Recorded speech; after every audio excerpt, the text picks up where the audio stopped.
Hey folks, Scott Weingart here, and this is an EMCrit We.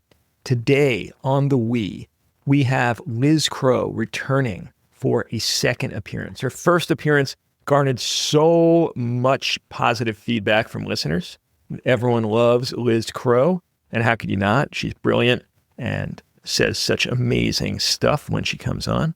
She wrote a paper on unprofessional behavior in healthcare, bad behavior in healthcare.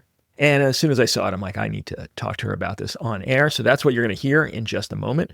Liz Crowe, well, I'll let her introduce herself shortly, but she's amazing. Smartest Corvid I know, and just really a bundle of incredible information. So we're going to be having an amazing discussion. But before we get to that, the Reanimate conference tickets are finally on sale for Reanimate 11. Reanimate is our resuscitative ECMO conference.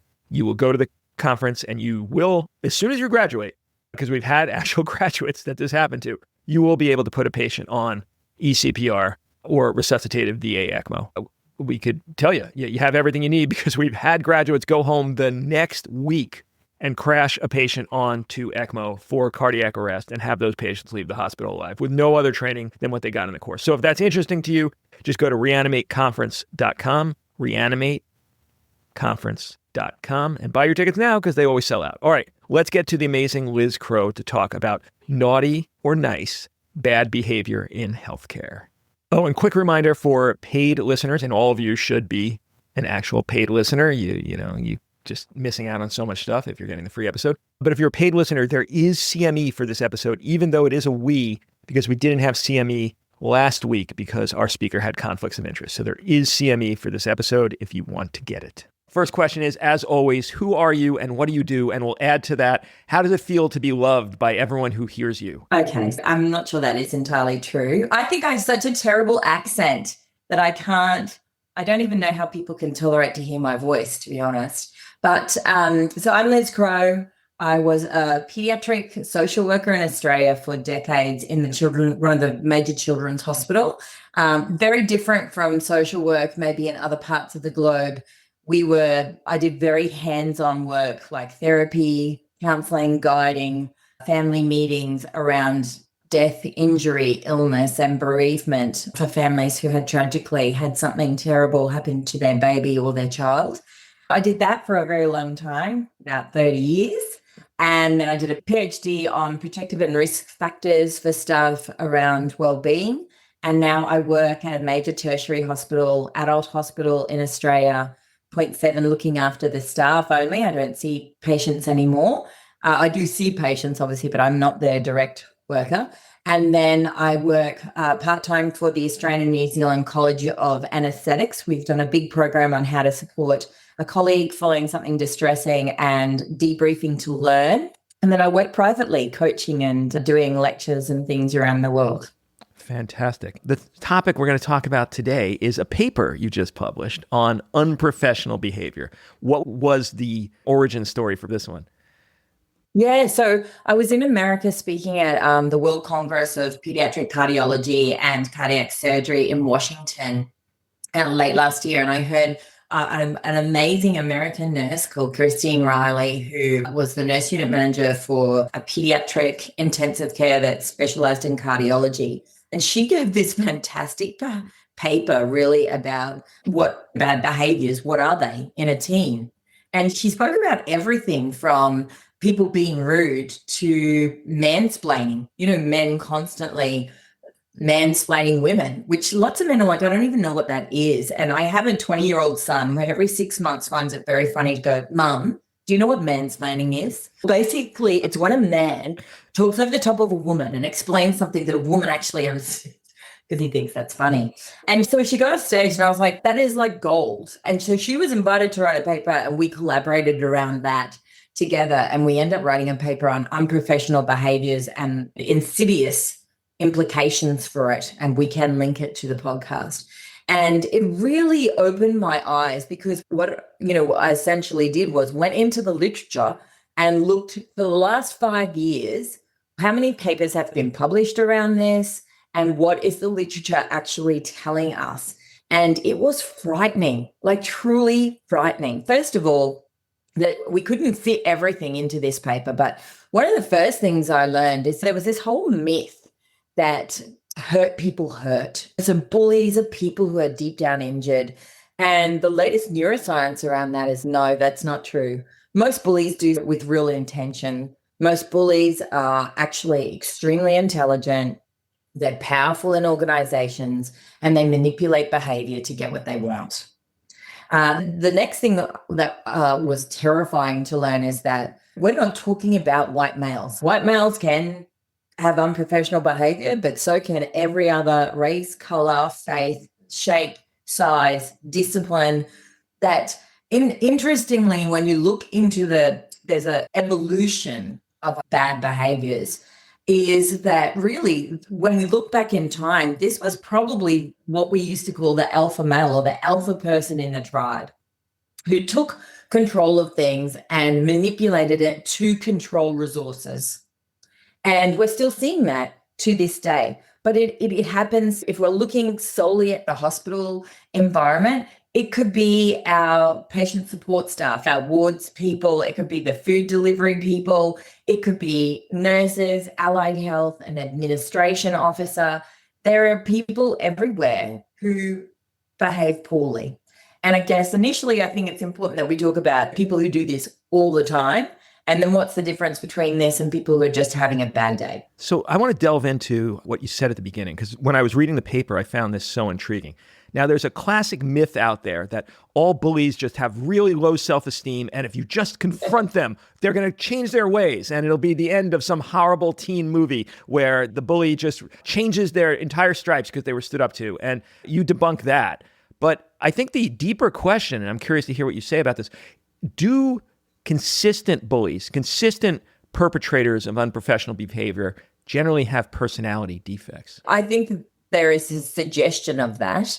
I don't know the science behind that. I don't know if anyone's ever done a study. And I guess most organizations don't want to find that out either.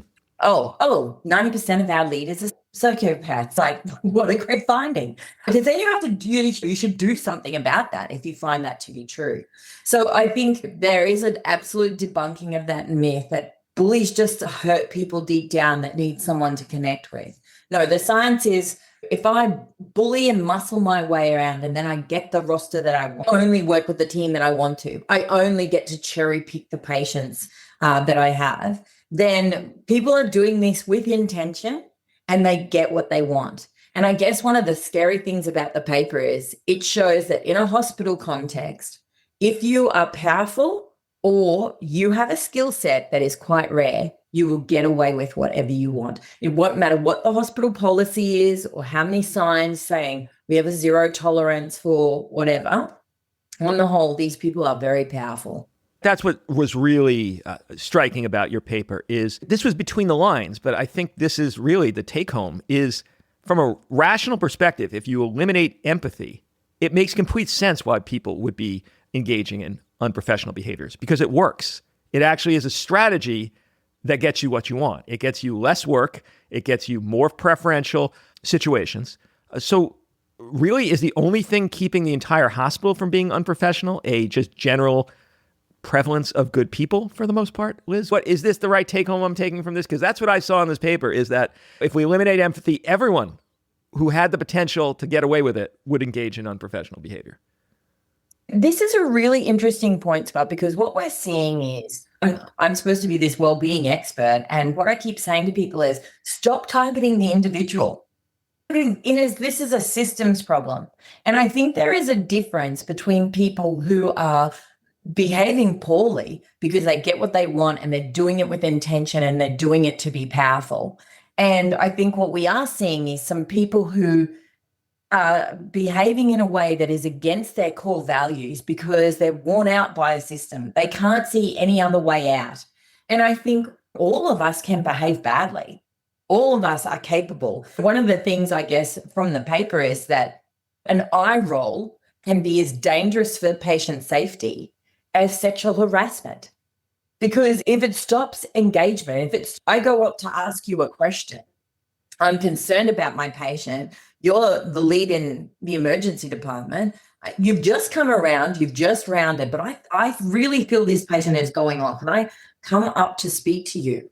and I approach you and you say, "Oh, you smell so great today."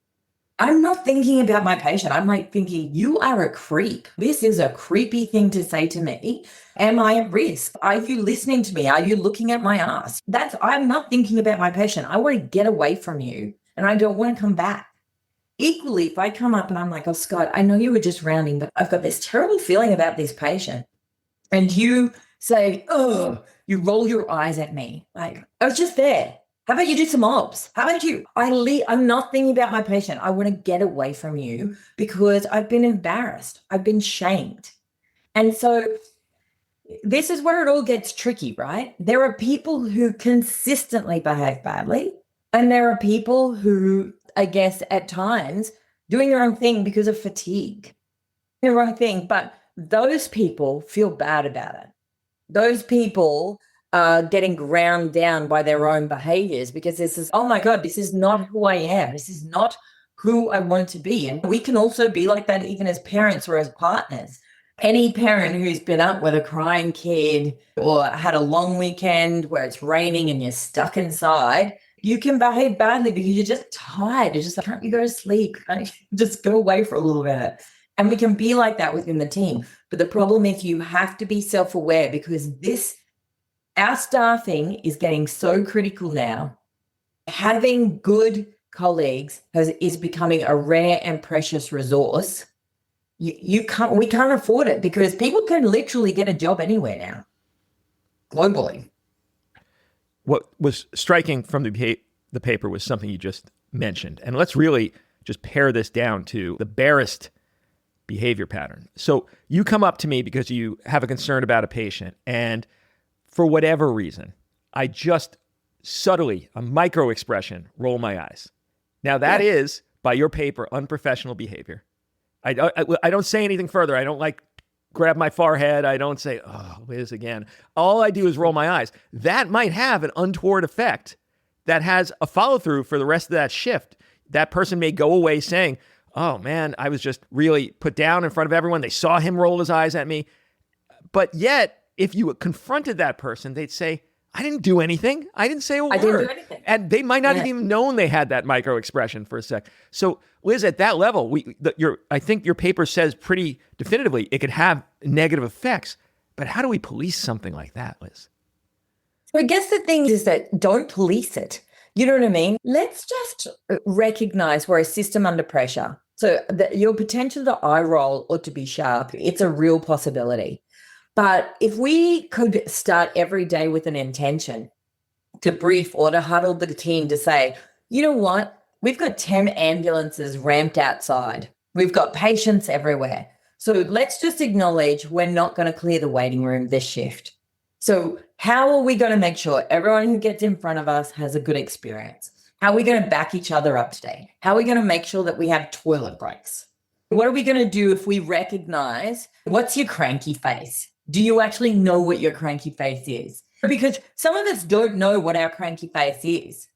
Some people may know, if I spoke to your siblings, for instance, or your colleagues, and I was like, "Well, Scott's about to blow his top. What does that look like?" And they're like, "Oh, he starts playing with his left ear." That's how well colleagues know, but you don't know that, those micro expressions. We often don't know that about ourselves. And I say very publicly, after years of providing therapy for people, I think I've got a great poker face, but what I know about myself is everything happens in my nostrils. If I'm laughing, it's with my nostrils. If I'm angry, my nostrils are flared. And when I feel my nostrils flaring, I'm like, "Okay, breathe deeply. You're angry." But you have to hone in on that. I've been talking about the danger of eye rolling, and then I eye rolled in a meeting the other day because I was frustrated. So I had to say immediately, "Well, sorry guys, I'm just acknowledging I did an eye roll," which people think, "Oh, that's a bit over the top." But it's about also acknowledging to myself, I'm frustrated. And so instead of eye rolling, I said, "I'm frustrated with the way this conversation is going. I'm hearing everyone say this, but this is not then the behavior that I feel is being followed up. So let's dig deep. What is stopping us from being what we want to be in this team?" And that's hard to do because you have to hold yourself to account. But if you do that, then you are role modeling that for others. But if everyone is huffing and puffing and rolling their eyes and slamming charts down, then that is the culture. And culture dictates behavior, right? So much more than protocol or mission statements. We know this. If there is a protocol for renal failure on a desktop, I'm a new resident and I'm like, oh, this person's got a renal problem. Will I open this protocol? And the nurse says, oh, don't worry about that. Just do it this way. That's the way I do it. If I come in and I'm a very quiet, behaved, intentioned, meaning person, and everyone is yelling and sharp, I either join that or I leave the organization. Just like I believe in my heart, there's a huge amount of undiagnosed personality disorder in hospitals. There's also a bunch of people who may be on the spectrum at the incredibly high performance level, folks with what we used to call Asperger's. And one of the hallmarks of that is an incredible degree of competence, but no theory of mind, not much capability of projecting on to others how their behavior is going to ramify on them. How do we have the same expectations of those folks when they might not have any idea really of how to simulate how they're going to be perceived? So I think it's really difficult for them to understand why they've just really hurt someone's feelings to the point where that person's not going to function well for the rest of the shift, and they might not even know they did anything. How do we address that? Yeah. First of all, I really dislike that we're over-pathologizing everything in the world, because I think it's, to me, accountability and authenticity is really important. And it's like, I have red hair. I'm a natural redhead. And people are like, oh, redheads are angry. Is that even true? Hey, folks, but you know we're not getting right to the show because you're listening to the free foam feed of EMCrit rather than the members-only feed. Now, I'll put you out of your suspense. This is a full episode. You're not going to be cut off. Don't get upset that, you're hearing this and now 8 minutes from now, you're going to be listening, super excited by what you're learning, and then all of a sudden, and no more episode. You never want to hear that sound again. You're not going to hear it in this one, but you're going to hear it in a bunch of others because you're not a member. And membership is so cheap and so beneficial to the care that you could provide your critically ill patients in the ED or ICU that it's just crazy that you're still hearing this message. So go to emcrit.org/join, become a member, do it before the end of the year. You could write it off on your taxes. You could use your CME funds. And then all of a sudden you get all of the stuff that is not available in the free feed, and you never have to hear this message again. Please consider joining, and thank you for listening. True. I'm not an angry person, but just say I was, then that's on me, isn't that? Isn't that on me to change? Now, if I'm neurodiverse and I find it really difficult to read behaviors, then it's on me to say, in the team, this is a deficit for me. If I'm doing something that's annoying you, I'm not going to pick up on those micro expressions. I need you to come to me and say, I'm finding this challenging. I guess more than a diagnosis, one of the big problems I think we have in hospitals is we have people who believe they are untouchable, and the paper would seem to show they probably are a bit untouchable. But more than that, I hear a lot of people say, I yell because I'm a perfectionist. I yell because I'm a big patient advocate. I yell because I'm skilled and I want to set the bar. And I'm sorry for putting on that voice, but it just drives me crazy because every piece of literature, but also every experience as a human being tells us that when someone starts yelling at us, our performance deteriorates. It doesn't get better. So if I'm already making a mistake, there's a difference between being sharp. If someone is about to do something that is really potentially dangerous, saying stop. That's not bullying. That's not yelling. That's stop. I need you to stand away. I'm going to explain that to you. No, that's dangerous. And then you come back and say, hey, that was sharp. I needed you to stop immediately. Now now that the drama is over, and everybody's safe, let's unpack it. But I think there are a lot of people who in hospitals, what we hear say is, yeah, they're a terrible human being, but they're such a great clinician. And I'm like, no, then those two things cannot be true. You cannot be a great clinician if you're not a great team member. Because if I don't feel safe to say, you know what, Scott, I'm really concerned that this is a dangerous place to go. Or Scott, can you stop? Can we talk about this? Because I think that there may be a drug error here. Or I think you've picked up the wrong syringe. Or I think that is the wrong line. If I can't safely say that to you, because I'm terrified of you, you're not a good clinician. I don't care how skilled you can be. You will never be a high performer if you can't play as a team. I won't mention which hospital that was at, but there was a incredibly gifted neurointerventionalist. And so he was taking patients with strokes and who would have died in any other place, and they were walking out of the hospital the next day. And he had no capability of interacting with other human beings.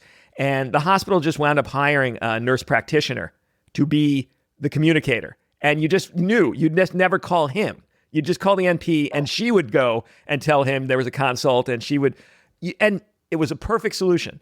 But that person, still say was an incredibly gifted clinician, but just had no capability of doing human-to-human interaction. So what do you think about this category? And you mentioned this in the paper a little, of competent bastards, the ones the hospitals really do need to hold on to. It's there in the US, at least, they might be making a significant portion of that hospital's capability of staying afloat. Are there other ways of dealing with it besides just getting rid of that person? So I'm not proposing we get rid of them, but but the example you gave is a way of making it work for everybody.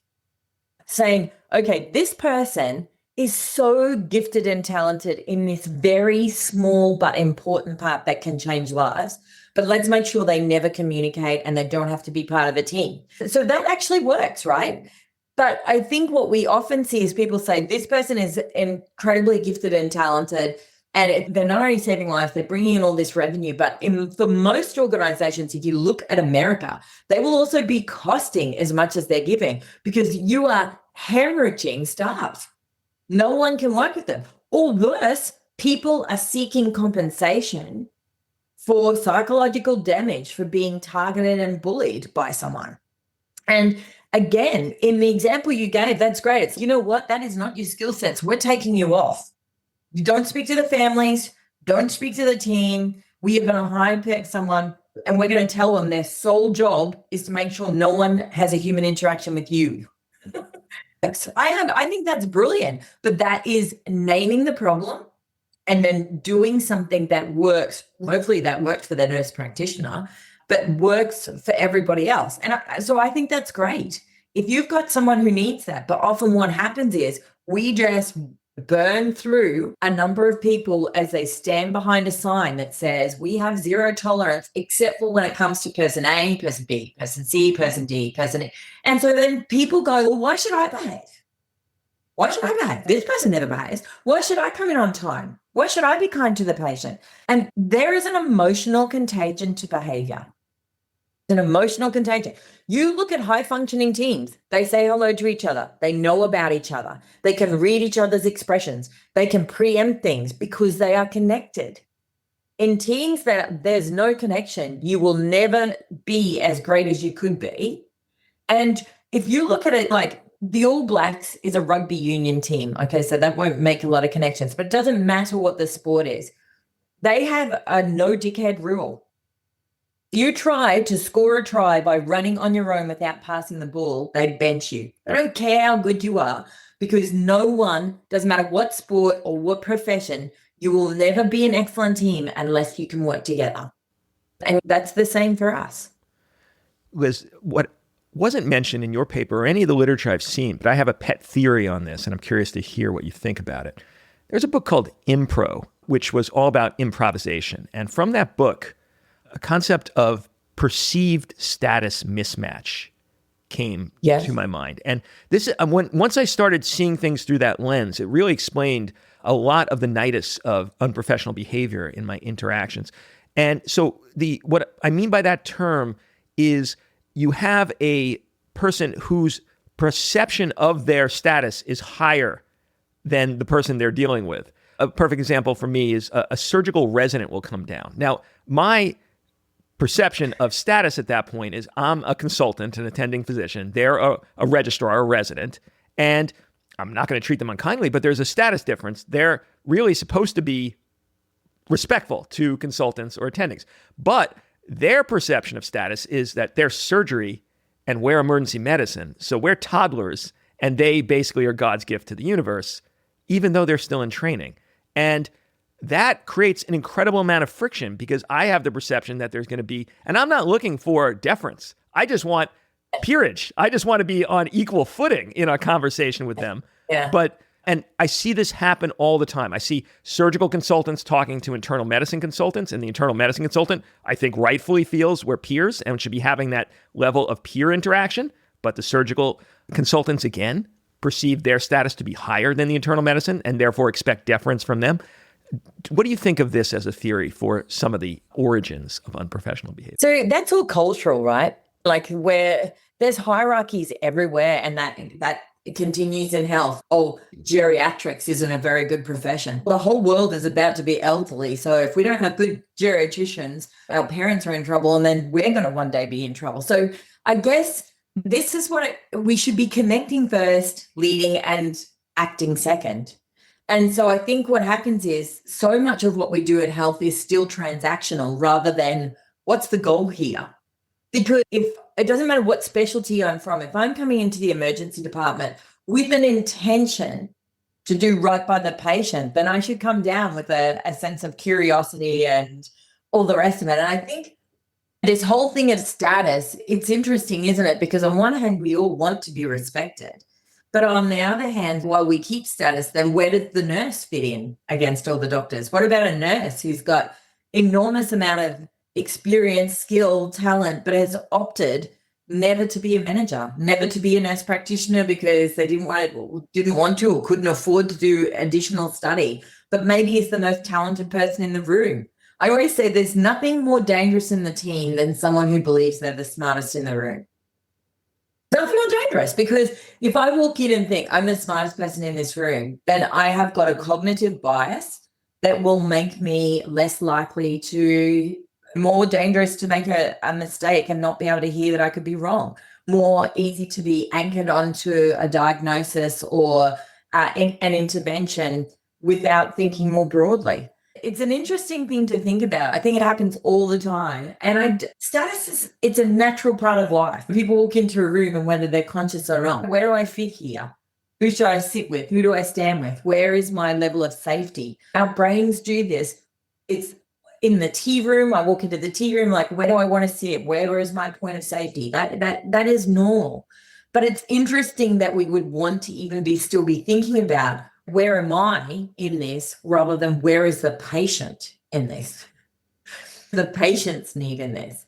And something that's been an insight for me since I've written this paper is when we talk about, people used to talk about fight or flight response, right? I feel a level of threat, fight or flight. And then we said, oh no, it's fight, flight, or freeze. People who can't do anything then become completely paralyzed. But this year I heard there's a fourth one, and that's flock. I think you are awful to me in the emergency department. I go straight to the tea room and I'm like, Scott, how do you find him? I'm trying to get the group to be aligned with me because I feel under threat. So all it does is keep dividing. And our patients need us to be together. But actually, when we talk about burnout and the mass exodus from health, a big part of that is because people don't feel a sense of belonging. And if they don't feel a sense of belonging, they don't have a sense of meaning and purpose, and they don't feel that they can grow. The three things that we need for well-being at work: belonging, meaning and purpose, mastery of skills. So all of this keeps coming. We're stuck in this vicious circle of what we want to be and how do we get there? But they're all related. They're all related. Liz, when I witnessed... Hey, folks, real quick, a mention of our upcoming course, Unburnable. You might have also heard me call this Flameproof. We've changed the name. It's now Unburnable. And we are having our fourth cohort. I can't believe we've done it this many times. Fourth cohort starting September 16th, 2025. And if you've heard me talk about this, you already know what it is, but really quick, if you haven't, this is our virtual course that I host with my coaching partner, Rob Orman, on career longevity, anti-burnout, and self-mastery. Essentially, you will become unburnable at work. It will flow into your home time. You will be far more sanguine. You will like life more. You will start kicking ass. You will start wanting to come into your shifts rather than dreading it. Sunday nights will no longer be a disaster if you're working on Monday. It is 12 sessions, 2 hours each. We do every 2 weeks. So you're going to have us for 6 months percolating through your mind with topics like silencing your inner voice, your inner critic, agency and perfectionism, effective communication, shift overwhelm and efficiency, mindfulness and meditation, on-shift strategies to find joy, the fundamentals, things like sleep, life management and productivity, burnout prophylaxis, and then putting all of that together into a new system, a new strategy for enjoying work and life again. Everyone who has taken the course has given us positive feedback. For some people, it has been truly career-changing. And I think you at least owe it to yourself to check it out. If you are currently in the throes of the beginning or mid stages of burnout, then you should take this course. If you never want to get to any stages of burnout, you should consider taking this course. So just come to Unburnable Course. That's one word. Unburnable course, because it's a course.com. Unburnablecourse.com. Check it out. Look at the topics, look at the dates, see if this works for you. They're all recorded, so if you have to miss some of them, it's not a problem at all. You'll be able to watch the videos of your actual cohort and then still deal with all of the issues raised.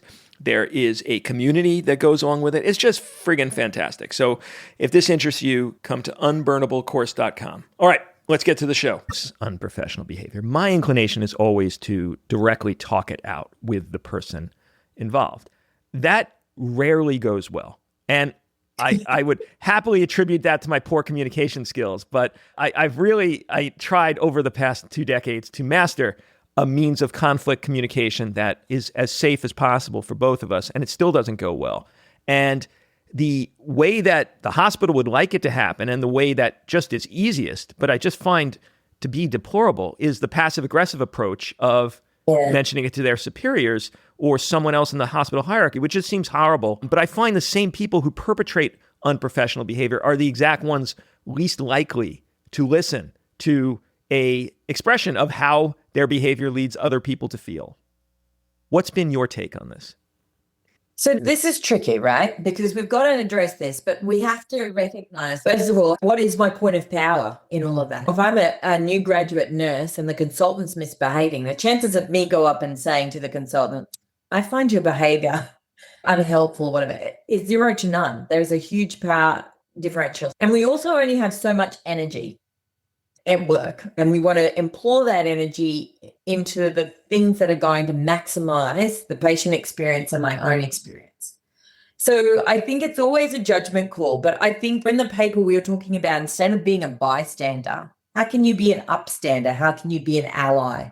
And so I've been saying a lot, particularly to our nursing colleagues, if you see someone berating one of your colleagues, instead of feeling like you've got to get involved, like I've got to stand between this, hey, stop, please don't speak like that. No. What you do is you get your colleague and say, I need you over here, and you just remove them. It's a shielding technique where you literally are walking them away. There is nothing to be gained by just screaming at this person, so I'm just going to move them. And the person is then screaming at thin air. And what are they going to complain about? I was screaming at someone and then the third party removes them. Like, ooh, that's not going to go well for HR. So it's a really non-confrontational way of removing someone.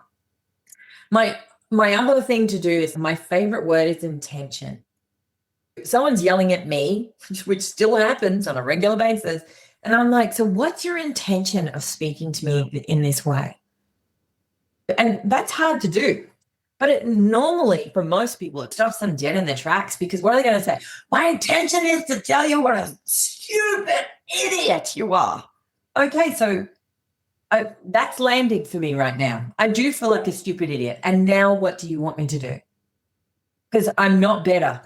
I'm not better because of this. And I do a lot of coaching privately and at work around communication, and people often are like, I don't know why I'm here. I'm a brilliant communicator. Okay, so what's your data for that?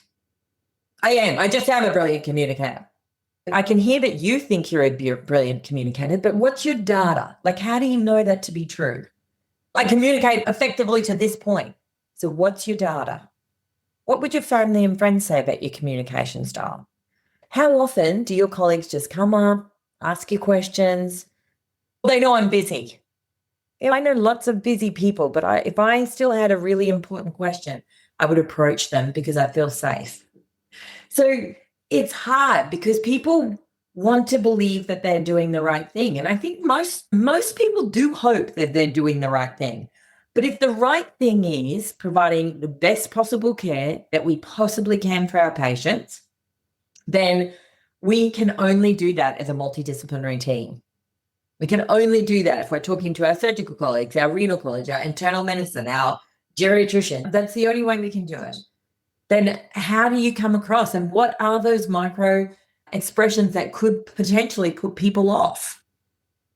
This stuff is hard, and it's a never-ending journey for all of us, because given the right circumstances, all of us can misbehave. I am terrible hungry. I am that typical hangry person, and I know that about myself. And when you can feel yourself starting to get more irritable, even in a really big drama situation, it's better to tap out for 2 minutes, have a quick drink of water and a bite of a muesli bar or a handful of nuts. It doesn't matter what it is. Catch your breath, stop your nostril flaring, step back in. Liz, we talked about so much. What did we miss? What should I have asked you that I didn't? I guess, how do you have these insights about yourself? And how do you create these insights within teams? Now, I guess the other big problem is that we are not working in cohesive teams anymore. Most of us are not live in a little team of 20 people where we're crossing paths all the time. And so setting up these behaviors, this for me is why briefing or huddling at the beginning of the shift and building some sort of relationship before. If you start that shift by saying, "Hi, I'm Scott. This is who I am. This is how I like to work. I like this. Who's new here today? Who's a permanent member of staff that I haven't met? Where's our skill set? How are you going to escalate a concern to me? I want you to call me out. I want you to approach me." Or when I'm doing an intervention, if I'm suturing or if I'm whatever, please note that I need silence. Then I'm going, okay, I don't know this guy, but I've got a sense of him. And he is saying he wants me to approach him. Therefore, my level of safety has gone up. My level of behavior is improved. He has said hello to me, so I feel like he's a good guy. Whereas if you come in and you think, whatever, I'm just going to come in and do it, then in all of those, everything we do and everything we don't do in life has a consequence. Everything we do and everything we don't do. So if I choose not to take an apple and water with me to work today, then I will be more likely to reach for something that is unhealthy. We know it habit. So if you make it your habit to start each shift by saying hello, making sure people's names, or saying, "I'm terrible with names, so you might have to keep reintroducing yourself. That's not because I'm rude. I'm just not great with names, but I want to work together as a team."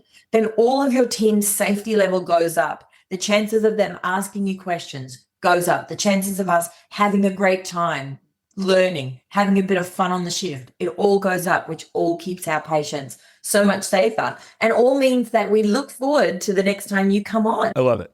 I love it. In our burnout sessions, we have a concept we try to teach called enacted metta. Metta is a form of Buddhist meditation in which you wish well-being, peace, lack of suffering to everyone in the world. But enacting it in the hospital, the way we operationalize it, everyone you come across, aside from the clinical side of it, you have to leave them slightly better off than they were prior to talking to you. And you try to actually grade yourself. Okay, how many times did I actually succeed at enacted metta on a shift today? And if you go for an 8-hour shift and you are managing to do that the majority of the time, aside from those people feeling better about their day, you feel markedly better. And I wonder, I say all that to ask, because these people who are committing these acts of unprofessionalism, they have to be pretty miserable at their job because the energy around them on a constant basis has to be pretty bad. Like, I know certain consultants who, both people from outside services and the people on their own service, when they see that person on the schedule, they just groan and say, it's going to be a horrible day. Could you imagine walking through your entire clinical career, and every room you go into, people are inside their heads saying, oh, God, I can't believe this guy's on today. That's got to be a miserable way to live. How do we get across the idea that you could be happier if you start treating people more nicely? I guess it depends. Like if you don't, I think these people are rare, but I do think there are people who literally don't care. They literally don't. I'm here to do my job, whatever. I'm going to get paid whether I'm a nice person or I'm a nasty person. But if you can help people connect with their intention, right? Like, what is your intention? Because if someone's, I don't care if the team likes me or not, I want to be brilliant. Buddy, you cannot be brilliant. You'll never reach your full potential unless you bring the team with you. You'll never be a great teacher. You'll never leave a legacy. People be glad to see the back of you. They won't talk about your brilliance.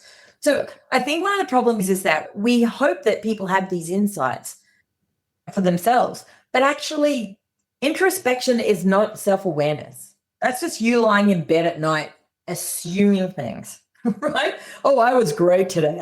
People must be so happy when they see me on the thing. What's your data? We like science. We like data. What is your data? If you want to know what you are like as a team, pay attention to how much people smile and are happy when you walk on the floor. And how much people go, oh, I saw your name on the roster. So glad it was you. If no one is ever smiling, if no one's ever greeting you, maybe you're not the superstar you believe yourself to be. If people used to be like that towards you and aren't, what's going on? Where did things change? What is the culture that you're bringing? What is the emotional contagion that you are spreading? A lot of us can't do anything about the huge pressure our system is under. A lot of that is beyond our control. But what we can control is like, when I'm on the team, how safe are they? How much fun they have? I don't like working with people unless people feel like we've had a bit of a laugh, we've learned some stuff, and we've done some great work. Liz Crowe, I'm going to give you a nonviolent communication compliment because that's seemingly the kind you want. So when you come on the podcast, I feel elated because I have a need for new knowledge balanced with a true humanity and clinical utility. And you continue to provide that time after time. So my request to you, Liz, is will you please come back and continue to share your wealth of knowledge with us? I would love that, Scott. Thank you. I feel so honored to even be asked. So thank you. It's a great pleasure to have you on as always. Liz Crowe, thank you so much.